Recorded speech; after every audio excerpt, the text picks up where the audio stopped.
আসসালামু আলাইকুম। Garments industry Bangladesh অর্থনীতিতে গুরুত্বপূর্ণ ভূমিকা পালন করে, আমরা সবাই জানি। আমি এখন বর্তমান আছি নাসা গার্মেন্টসের সামনে।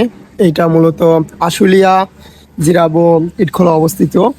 তো এই গার্মেন্টসটা এখন বন্ধ আছে। এই পাশে আরও কয়েকটা গার্মেন্টস আছে, সেগুলোও বন্ধ আছে।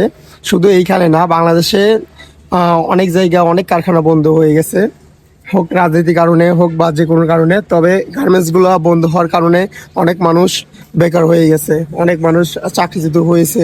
এখন এই গার্মেন্টসগুলো যদি খুলে দেওয়া হয় তাহলে বাংলাদেশের অনেক বেকারত্ব সমস্যার সমাধান হবে। কারণ বাংলাদেশের বেকারত্ব দিন বাই দিন বেড়েই চলেছে। তো এটা আমার সরকার বা ঊর্ধ্বতন কাছে অনুরোধ থাকবে, যদি এই গার্মেন্টসগুলো খুলে দেওয়া হয় তাহলে মানুষের কর্মস্থানের ব্যবস্থা হবে।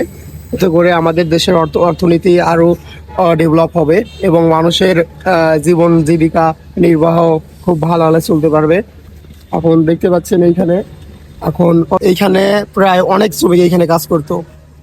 এটা দীর্ঘ কয়েক মাস যাবৎ বছর হয়ে গেছে বন্ধ আছে।